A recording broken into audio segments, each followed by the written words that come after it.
welcome to Kalam Learning Lab YouTube channel. So let's get into the video. You can check out our previous video as well as our upcoming videos in our graphic design playlist. And if you're new to our channel, then please don't forget to like, share and subscribe to our channel.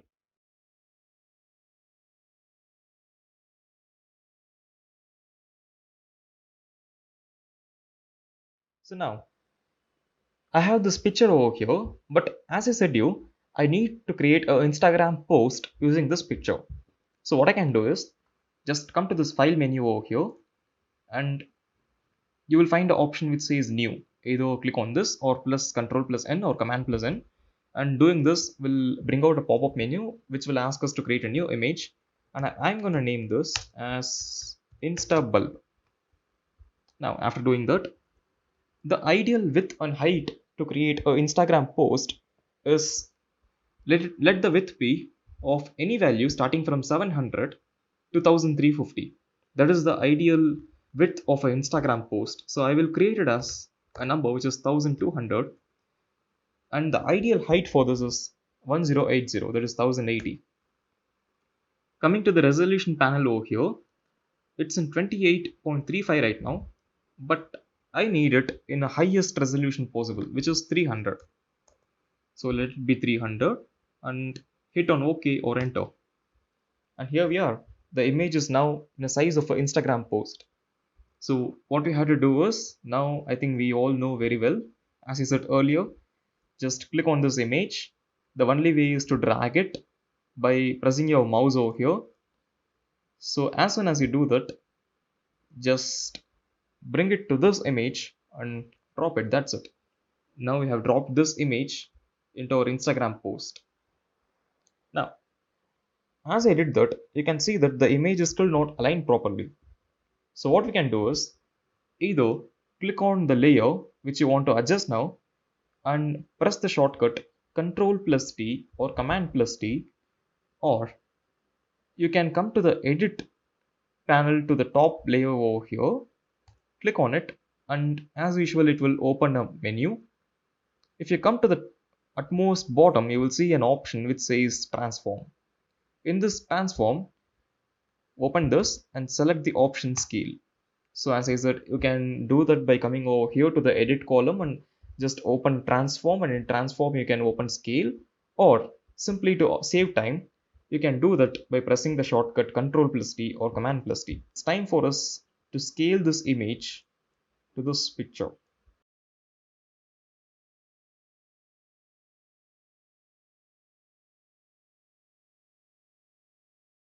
Now the picture is aligned with this Instagram post. But as you did this, one thing that you have to notice is that the image was either in a different format before, and now we have resized it in a different format, which means that in certain cases, the resolution of the image or the pixels of the image might tend to break very easily. You can find that by zooming this image. As we zoom any image, you can notice a series of grid lines over here. So guys, this grid lines are nothing but whatever you see here, that is each and every dot of this grid line is combined together, and this basically forms an image or a photo. What we have to concentrate when we are resizing an image is that we have to make sure that the resolution of the image is unchanged.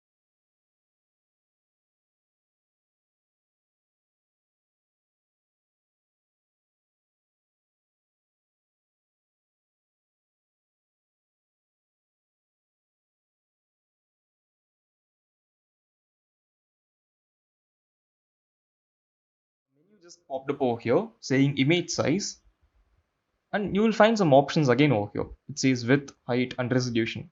So as we entered the resolution earlier, which is 300 while creating this picture, the resolution of this image is 300, which is at its maximum. In times, when you resize an image, you will find out that the resolution earlier would have been something different, and when you resize it, the resolution might tend to break.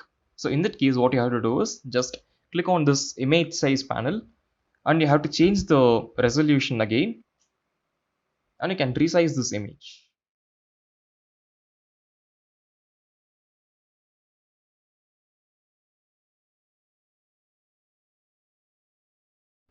In this video, we will be looking upon quick selection tool. So in our past videos, we saw everything about how to use layer styles, how to add masks, and everything about elliptical marquee tool, rectangular marquee tool, and so on. From this video, we will be moving on a bit closer to the detailed concepts of Photoshop. So following which, the first one is quick selection tool. Now, quick selection tool is nothing but it is again a selection tool just like elliptical tool and rectangular marquee tool. But what it does is it acts as a smart tool which automatically detects your object and it automatically selects your object. There is no need of you to select the edges, that is to crop and select each and every edges. That is, there is no need for you to sit and crop and select each and every edge points of the image, wherein Photoshop automatically detects your image and it automatically crops and selects your object. So that is a smart feature of this tool. So let's start using it. Now, in your screen, you can see that I already have a preloaded image, and this is the same image which we worked on creating type layers in our previous concepts. In this, what my idea is, I'm going to use the quick selection tool in this image and I'm going to crop this gift box image separately, and I'm going to combine this image of this gift box to my another image wherein I'm going to create a web sized poster. So let's start doing that. So what I'm going to do is just come over to this left toolbar as usual and come a bit below, and here you'll find an option below the lasso tool which says quick selection. Either you can come over here and press this, or you can do that by pressing the shortcut W in your keyboard. So just open this by right clicking on your mouse, come over here and select this option which says quick selection tool. Now, as you clicked it, you will see that your cursor will now change as a circular path with a plus or minus in between it. So that is nothing but minus is when you want to remove the quick selection tool from your object, and plus is when you want to add the quick selection tool to your object.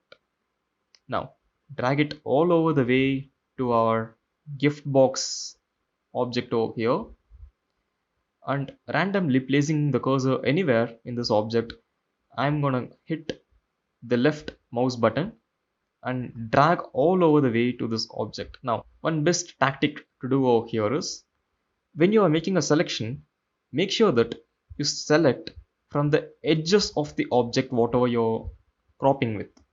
So by this way, it will be easier for you to crop your image. So now come over here, and before starting to crop, we are going to make sure that we have the right setting selected. To do that, come over to the top. You will see some number of options over here. Here I have my brush in the select mode, and brush diameter is correctly at 153, which is fine for me. The spacing is 25% and the roundness is 100%. So no issues with our settings right now. And before you start selecting it, I would suggest you to come over here in the top, and next to your sample all layers, you will see an option that says enhance edge. I would recommend you to select this option before you crop any tool with it. So this automatically enhances your edges, and it's like a auto smart feature to get better results for your cropping. Now it's time for us to start selecting the object. Now come over here to our gift box image, and I'm going to start selecting it by pressing my left mouse button and dragging it all over the corners.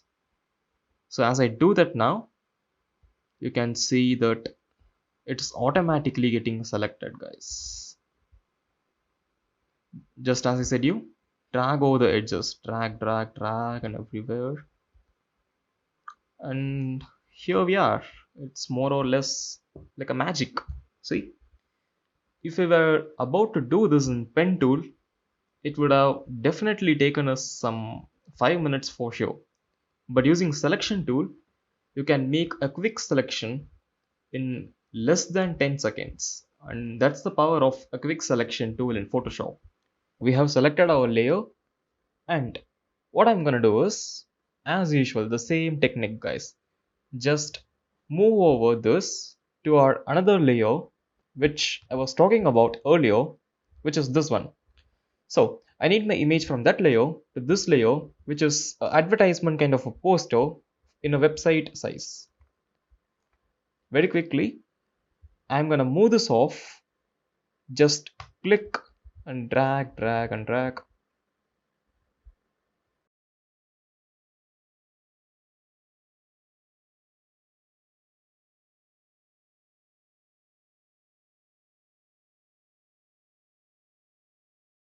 And that's it. We have now combined these two layers. So here we are, guys. Using the quick selection tools, we have just created a selection, copied it, and moved it to this image. Zooming this image now, you can find that still the edges are not perfectly settled in. That is, the edges have some black kind of marks over here, which we will be learning on how to remove using a layer mask, and that is the next concept of us.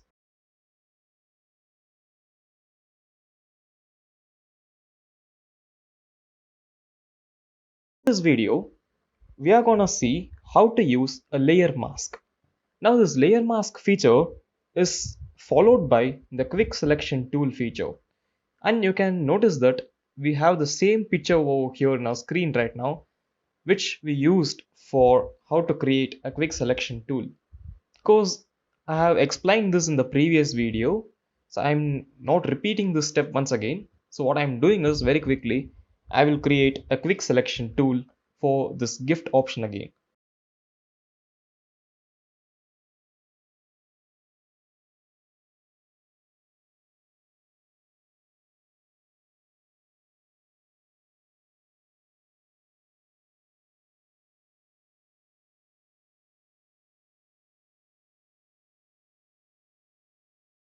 So here we are, guys.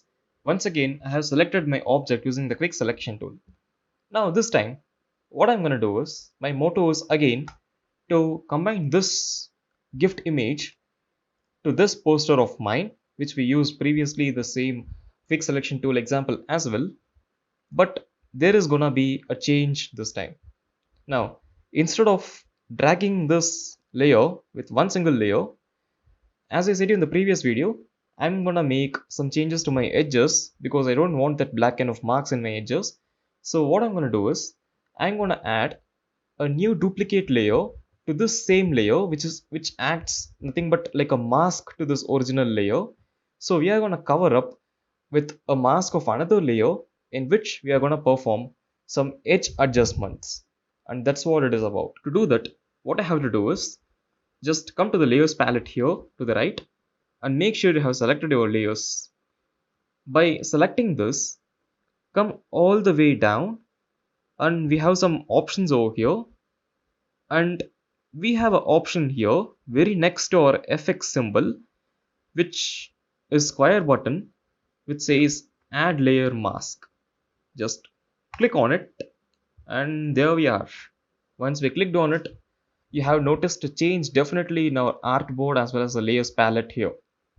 In the layer option, we can see that one more layer has been created with a black and white combo of the image or the smart object.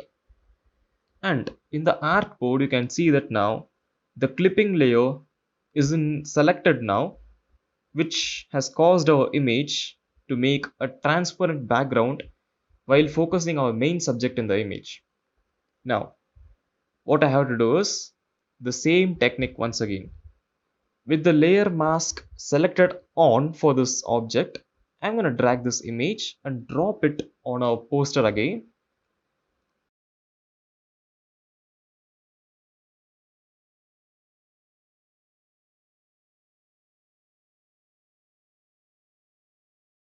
And here we are. Now I have dropped this image once again in this poster, but this time, guys, you will definitely notice a change before what we did in the quick selection tool.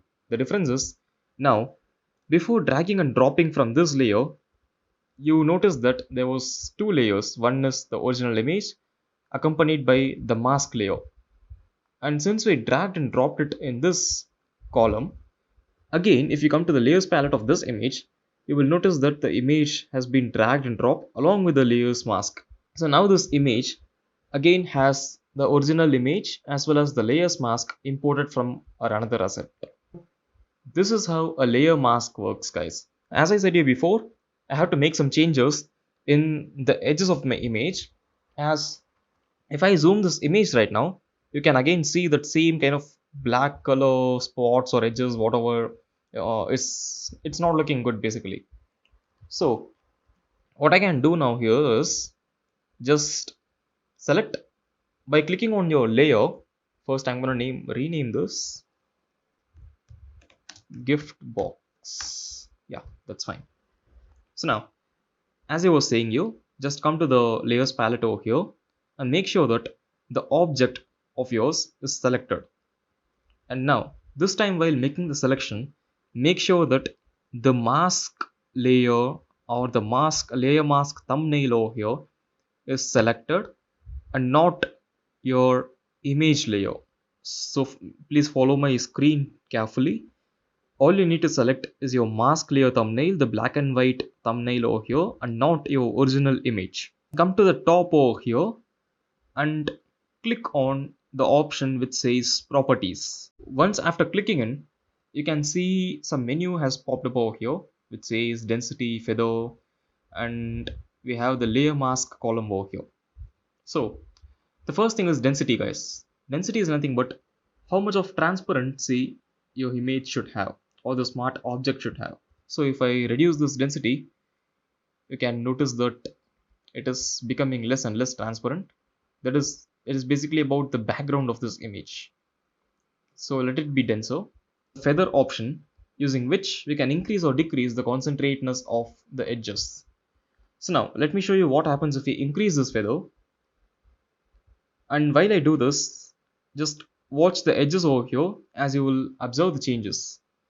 As we increase this feather, you can find that our edge of this image is adapting itself to the background color of this picture. So what it does is it basically becomes more adaptive to the background of our image. And as we set this in a more high value, you can see that image itself is getting into the background of this picture. Feather is in its full highest value now, which is 1000, and you can observe the change by yourself. The image is completely immersed into the background. Let it be at a value of 2.8, which is accurate for me for this picture.